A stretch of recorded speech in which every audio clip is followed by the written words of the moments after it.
Tal? Buenos días, qué gusto verlo. Buenos días con todos, un saludo cordial a los ecuatorianos que nos escuchan y un abrazo en este día tan bonito que está. Bien, las mujeres son primero. ¿Qué tal si usted inicia, Yo pensé que por Andreita? eso lo pensaba usted, no. No, como usted quiera. Cedamos a las damas. Bueno, Muy bien, muy bien. pues en todo caso. Sí, sí, sí, sí. Ya, correcto. Muy bien. ¿Cómo está, Renato? Buenos días, ¿cómo le va? Iniciamos este día tan bonito como usted dice con noticias algo positivas. ¿Cómo ve usted el panorama en general? ¿Cree que de alguna manera este tema de la nueva imagen que tienen igual las personas sobre lo que se está haciendo, lo que se está ejecutando, los resultados, ha subido el nivel de la moral dentro de la Policía Nacional? Buenos días, Andrea. Efectivamente, yo considero que todos los actos positivos repercuten finalmente en la motivación que puede tener el personal policial. Recordemos que el momento en que un personal está bien atendido en el área social, en el área de salud, en el área de equipamiento, obviamente que puede dar un mejor desempeño en sus labores profesionales. Por eso es que es importantísimo que se comprenda la trascendencia del tema eSport. No es un atraco sencillo. Es claro ejemplo, como lo hemos manifestado en varias oportunidades, del crimen organizado en su máxima expresión. Lo consideramos, de hecho, un ejemplo típico de crimen organizado político, económico, De cuello transnacional. blanco, como decimos, así es. Exactamente, y con el factor político en el centro. Pero afectar a 90.000 familias que dependen de la seguridad social policial, aparte de que es una repercusión en el conglomerado policial, termina inclusive, aunque suene catastrófico lo que digo, afectando niveles de gobernabilidad. Por Porque cuando supuesto. uno tiene en un estado a una policía desmotivada, que está inclusive con la sensación de que no va a poder cumplir al fin de mes con sus responsabilidades financieras, ¿qué podemos esperar de la principal institución que es encargada de la seguridad? Por supuesto, y debemos recordar que son ustedes quienes ponen el pecho y arriesgan su vida desde hace mucho antes de que se declare realmente un conflicto armado interno, cosa que realmente se ha alargado, en mi opinión personal, creo que fue una respuesta tardía a una guerra ya declarada, pero como bien lo dices, Renato, es importantísimo que ellos sepan que en su vejez van a poder tener la seguridad de tener un eSport que los proteja y sobre todo que dentro de las cúpulas políticas hay una intención clara en proteger esta institucionalidad que se necesita. Porque estoy de acuerdo contigo, el atraco del eSport no solamente habla de corrupción en el plano, por supuesto, dentro de la policía, también de quienes toman la decisión, sino también de una estructura política corrupta que ampara este tipo de comportamientos. Es fundamental que existe ese nivel de comprensión, Andrea, por dos factores fundamentales. El primero, nosotros siempre debemos tener un factor de comparación. Cuando en 1995 nuestras gloriosas Fuerzas Armadas ofrendaron la vida de más de 75 ecuatorianos valientes que perdieron su vida en el conflicto del CENEPA.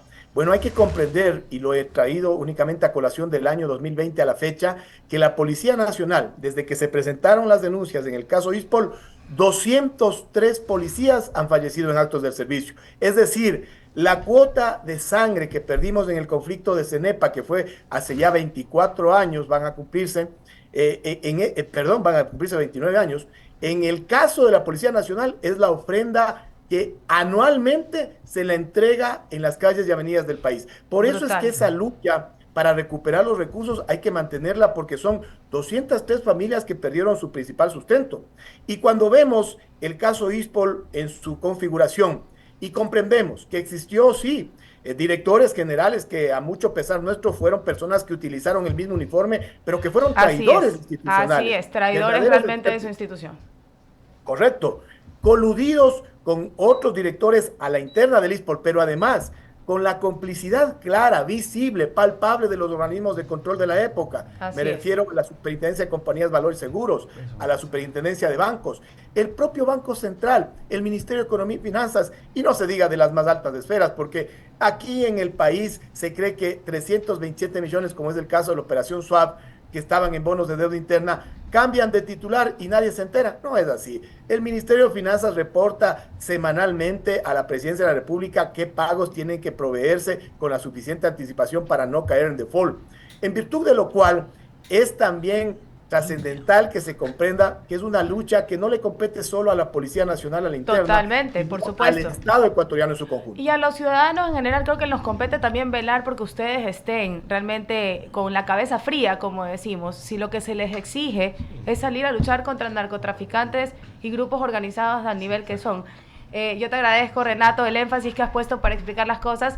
Le doy el paso a Javier Segarra. Un gusto. Que sigas teniendo un maravilloso día. Muy amable. Gracias, ¿cómo le va? Buenos días. Sí, la inquietud resulta es para conocer un poco más cómo va todo este proceso de tratar en lo posible de seguir recuperando el dinero del Lispol. El día miércoles de la semana anterior para nosotros fue un paso trascendental y le explico por qué, Javier. ¿Por qué? Porque en agosto del 2020, cuando se dieron las denuncias iniciales, había una serie de trasnochados que manifestaban que esto era únicamente un escándalo con fines políticos.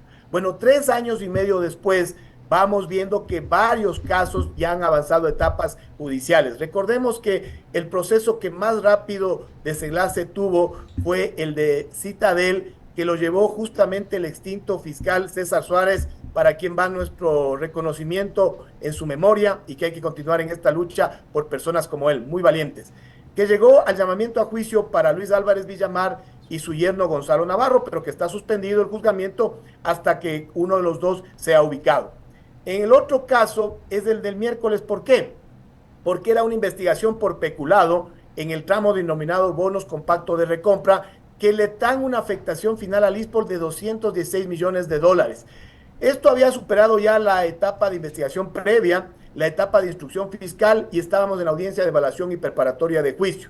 Bueno, el miércoles, la jueza Irene Pérez, de una manera muy valiente, muy ética, narró los argumentos de los elementos de convicción presentados por la Fiscalía General del Estado, que fueron más de 170, entre pruebas testimoniales y también documentos y pericias, y las contrastó inclusive con los argumentos que presentaron las defensas técnicas. Sin embargo, la decisión de ella fue algo que nos dio satisfacción: llamar a juicio a los 10 procesados, porque además con eso jurídicamente se va demostrando que sí existen, por decirlo hasta el momento, presunción de graves delitos que se cometieron al interior del Lispol, peculado, que está previsto en el 278 del Código Orgánico Integral Penal, pero que es la distribución arbitraria de fondos públicos de los 17 millones de ecuatorianos para beneficios personales. El monto que podría seguir recuperándose es bastante elevado. Hasta ahora, ¿qué es lo que han podido lograr ustedes? Gracias al concurso de varias voluntades, porque a veces se quiere personalizar esto de la recuperación, y yo siempre he indicado que no es así, que se requiere el trabajo del equipo técnico al interior del Lispol, a veces inclusive con el apoyo de nuestros abogados externos, también del mando policial. Los diferentes mandos desde el 2021 que se han sucedido nos han dado el respaldo permanente, pero un factor importantísimo, el apoyo político. Gracias a eso, hasta el momento hemos recuperado $370 millones, que es el 45% de lo atracado. Y en diciembre 22 presentamos ante la Corte del Distrito Sur de la Florida el escrito con el cual le decimos a esas autoridades: los $72 millones que están confiscados en el Safra National Bank le pertenecen al Lispol. Somos los legítimos propietarios, somos los únicos que podemos demostrar eso. Pero además le facilitamos la ruta de las transferencias de las cuentas que salían del Lispol hacia el de Cevale, luego al TD Bank, al Prison Bank, para finalmente llegar al Safra National Bank. Y finalmente le hemos solicitado que nos los devuelvan. Según nuestros abogados en Estados Unidos, Kendall Coffin, la proyección es que ojalá al cierre del primer trimestre de este año ya esos 72 millones se sumen a la recuperación, con lo que habríamos alcanzado una recuperación neta del 55%. Hay que hacer otras actividades, como por ejemplo ya ir a las demandas internacionales contra la Fish Corporation, que tenía en su momento $25 millones del Lispol y le terminaron entregando al señor Cherres.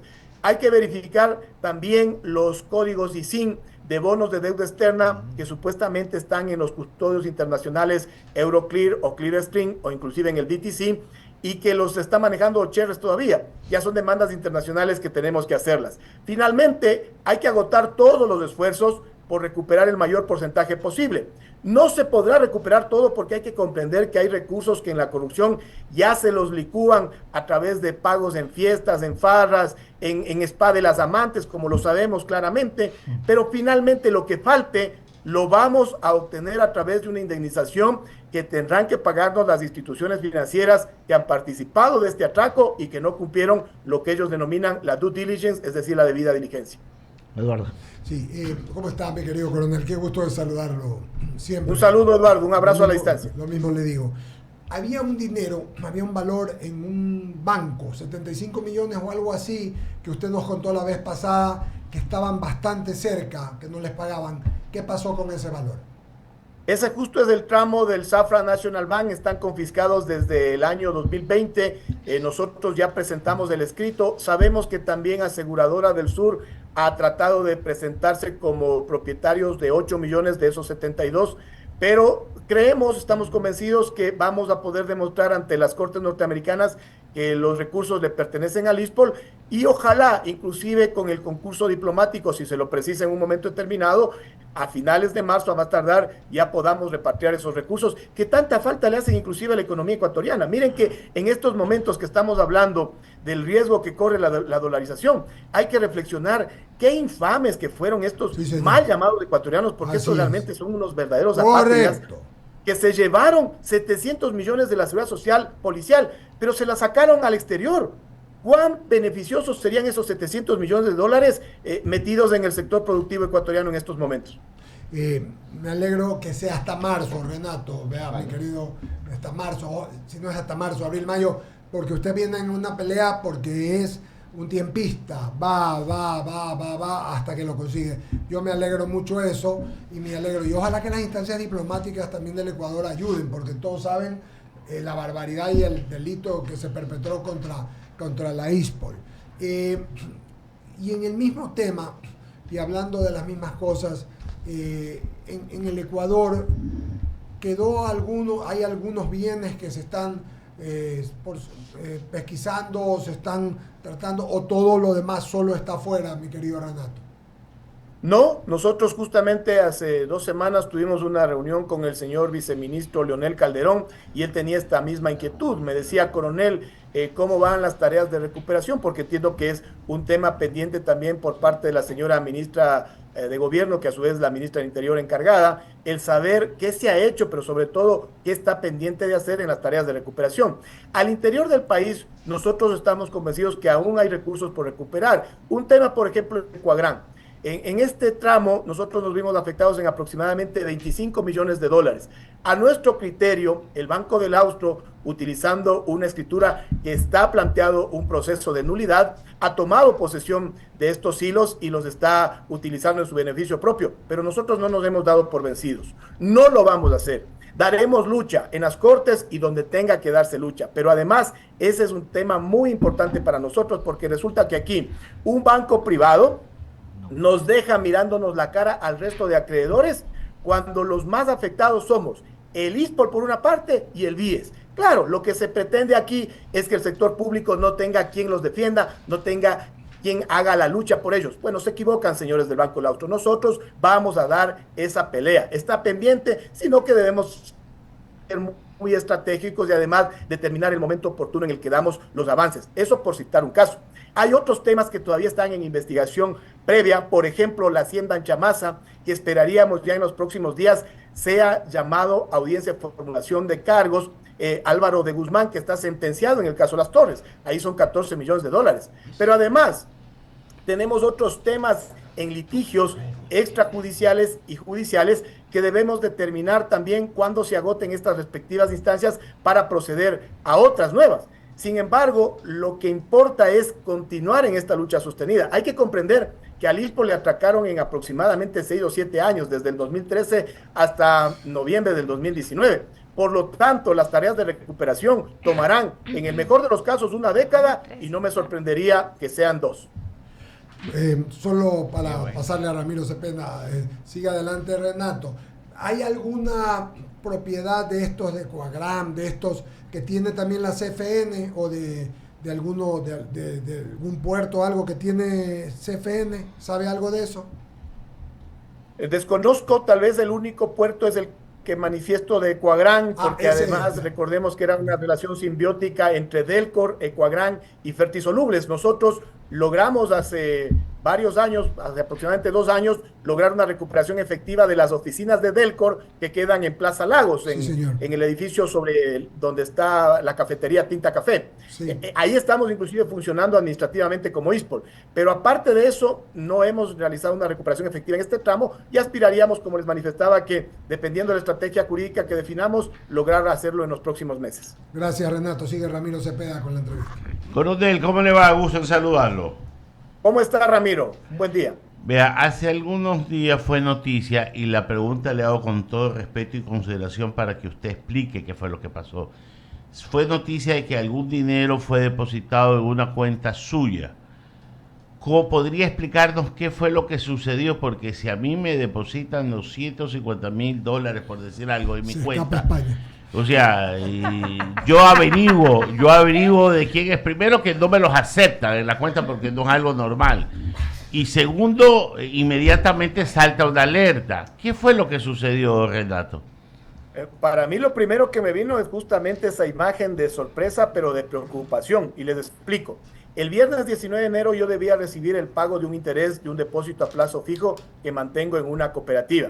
El sábado 20 de enero, cuando ingreso a la cuenta virtual de uno de los prestigiosos bancos donde tengo mi cuenta principal, me encuentro, créanme que la verdad que es para broma, pero para mí ese momento fue de susto, una transferencia de $258,000, que lo primero que me vino a la mente fue, qué audaces que son, y cuando veo inclusive la cuenta de origen que estaba mi nombre y los 4 últimos dígitos, que es lo que se puede visualizar, no coincidía con ninguna cuenta mía.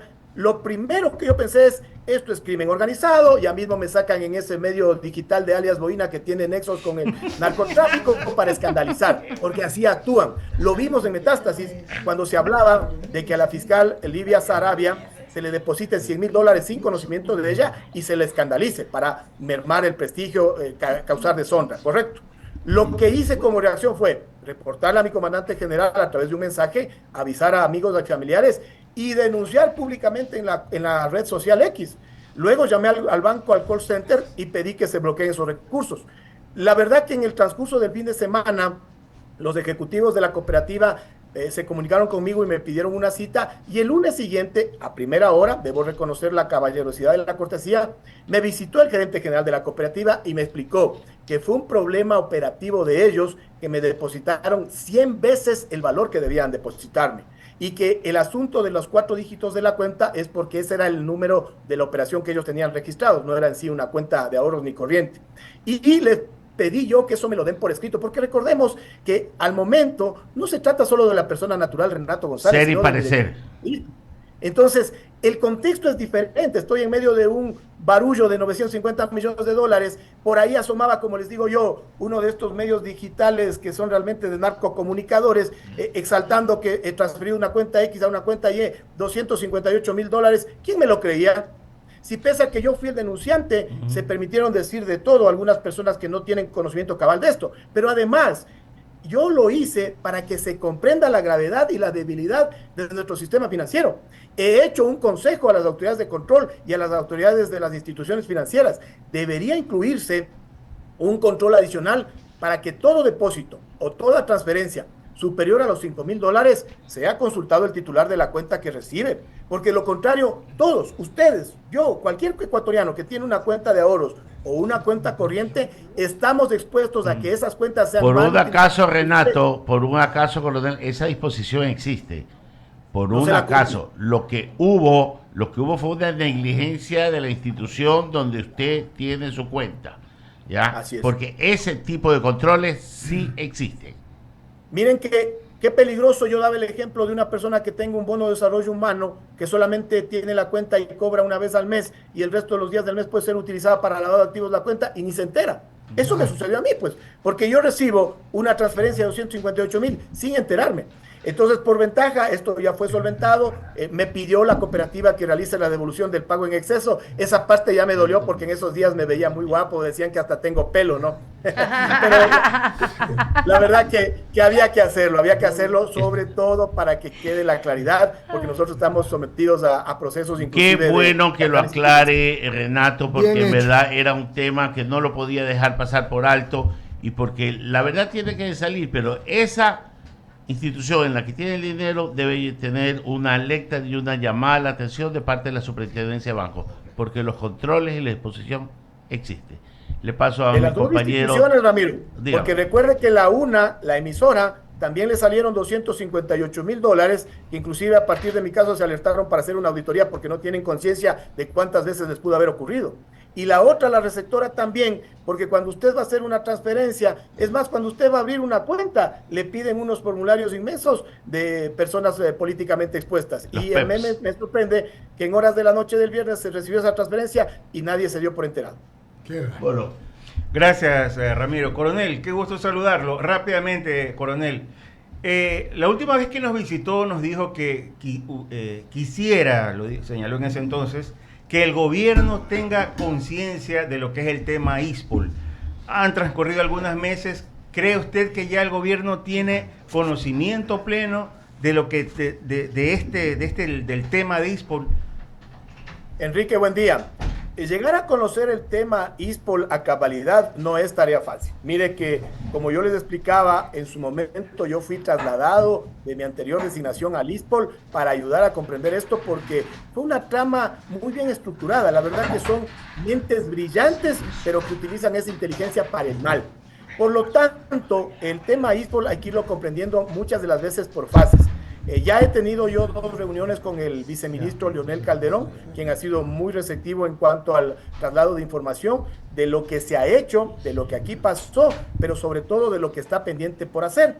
Hoy en la tarde se dará la primera sesión del Consejo Directivo en el que se posesionará la doctora Mónica Palencia, y entiendo yo que ahí será una oportunidad para que ella ya de manera formal asuma las riendas del Consejo Directivo del ISPOL, pero también se informe directamente de todos estos temas que están pendientes. Yo considero que el gobierno nacional, que lo encabeza el señor presidente Daniel Noboa, no solo por el ISPOL, sino que ha comprendido la trascendencia de la Policía Nacional para la estabilidad democrática del país.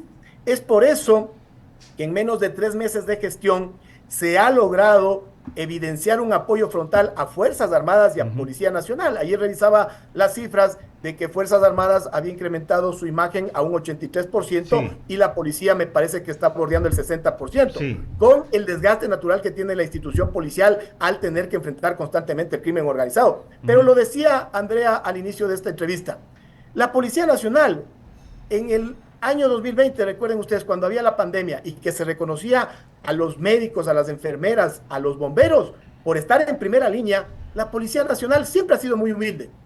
Daba paso y se sumaba a esos aplausos, a esos reconocimientos, con una salvedad. La Policía Nacional siempre es primera línea, porque pasó el 2020 y siguió en primera línea, y luego vino el problema del 2022 con el paro, hemos estado en la crisis de inseguridad, y la Policía Nacional siempre es primera línea. Por eso es que hay que comprender la trascendencia de esta institución básica del Estado ecuatoriano, no solo para fines de seguridad ciudadana y seguridad interna, sino inclusive para niveles de gobernabilidad. Muy claro, coronel. Eduardo. Agradecerle, Renato, su amabilidad, director de ISPOL. Siga adelante en nombre de todo el Ecuador, todos los que estamos aquí en su trabajo, y vamos a seguir apoyándolo y apoyando los trabajos que siempre sean en pro del Ecuador, en este caso del ISPOL y de la Policía Nacional, porque es finalmente la patria. Muchas gracias, que tengan un buen día. Muchas gracias, Eduardo, y a todos ustedes, y un saludo cordial a los ecuatorianos. Y no nos dejemos perder la esperanza. Un abrazo. Gracias. Un abrazo, Renato, Estaba gracias. Renato González, qué cosa, ¿no? ¿Pariente? No. Uy, ¿verdad, no? ¿Es pariente? Sí. Ay, no, hay bastante, pero no tengo el gusto de ser familiar, pero... Como pasa más en la altura, dije, por ahí pega una Pero qué brutalidad lo del ISPOL, realmente es terrible. Un golpe bajo, y son años de años, como bien dice, es desde 2013 que sabemos todos el atraco que sucedió en el ISPOL, lo duro que esto golpea a las fuerzas del orden que, repito, como él dice, han estado ahí desde 2019, creo que son protagonistas y primera línea de lo que se hace en el país, y pues creo que es un tema sensible, ¿no? A mí me choca escuchar que el ISPOL está funcionando en una oficina en Plaza Lagos, arriba de Tinta Café. Creo que a todos nos debería chocar y llamar la atención. Y lo que ha hecho el coronel es una lucha permanente. Así es. No solo es él, obviamente, pero te refleja que lo que haces es luchar por algo que te robaron, así hay que Claro, decirlo. es que es la verdad. Entonces, hasta ahora recuperar el 45% del monto de los robados y lograr que hasta el primer trimestre de este año, máximo mayo, como bien decías Eduardo, recuperar los 72 millones de la otra parte, Son 400 casi ya, ¿no? más del 50%, como Y decía. eso o sea, y encima este largo camino te gasta recursos, ¿no? Te gasta Claro, recursos claro. económicos, es tiempo, paciencia, es salud, vida, tranquilidad. O sea, realmente creo que es algo que no solamente es un problema de la Policía Nacional, creo que es un problema de todos los ecuatorianos y no es de menos. Realmente lo que se les exige a nuestras fuerzas policiales va de la mano también con proteger su bienestar, ¿no? Totalmente. Jaime, tu opinión, por favor. Eduardo, la verdad es que el tema de la Policía Nacional con respecto al desperdicio y falta de control por parte de las autoridades de cómo se manejan los distintos valores de la fuerza pública, porque estos son dinero de los policías, por si acaso, ¿no? Claro. Y el tema está que el narcotráfico y la delincuencia organizada tiene todos sus telaraña creada alrededor de la función pública. Entonces, creo que ahí va dirigido justamente los problemas que se manejan y que deben ser controlados por el gobierno. De alguna manera hay que buscar cortar esos lazos.